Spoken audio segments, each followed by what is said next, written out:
there's a lot of arguments for who's the greatest of all time. You know, John Jones, most people would say is the greatest of all time, never lost. There's certainly a really good argument for that. There's another argument for Georges St. Pierre. I always leave in B.J. Penn in his prime, Anderson Silva in his prime. You know, Mighty Mouse. People forget about Mighty Mouse because, unfortunately, he's a smaller guy. He's 125 pounds, flyweight champion. He's one of the greatest expressions of mixed martial arts I've ever seen. I think to this day. And Khabib? What about Khabib's fantastic. But if you looked at like accomplishments in terms of championship fights, Khabib retired 29-0, but he didn't have as many world championship never lost fights. a round. They say he might have lost to Gleison Tebow. He might have lost to him. A round. He might have lost a round. And that was a controversial fight where people think that Gleison Tebow could have even got the decision in that fight. I'd have to go back and watch it again to make a decision. But they're great athletes. So. Oh, the best athletes in the world. And the most dangerous sport in terms of, like, I always call it high-level problem solving with dire physical consequences. Yeah, it's just brutal. That's what fighting is. You know, I never forget.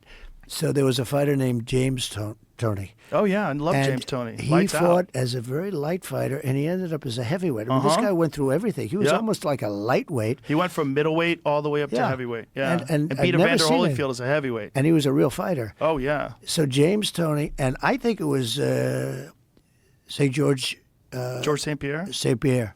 I think it was him. Who did he fight? James Toney. No, James Toney didn't fight George St. Pierre. He fought a UFC fighter. Yeah, Randy Couture fought James Toney. Was it? But Randy that was like an Couture, easy maybe? fight. That was a very easy fight. Randy Couture just took him down and it strangled was the him. most, and he's half the size, and he just.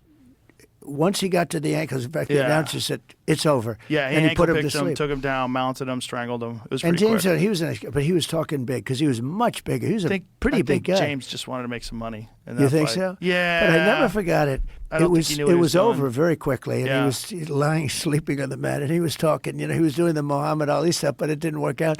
But I remember he sold the fight. Yeah, that was Couture probably. Yeah, wasn't it was Couture. George never fought a boxer in an MMA fight. If he did, he would kill them.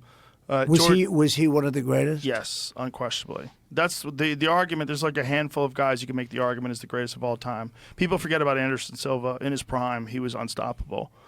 But that's the thing is, and then there's Fedor Emelianenko, who fought in Pride. In his prime, he was unstoppable.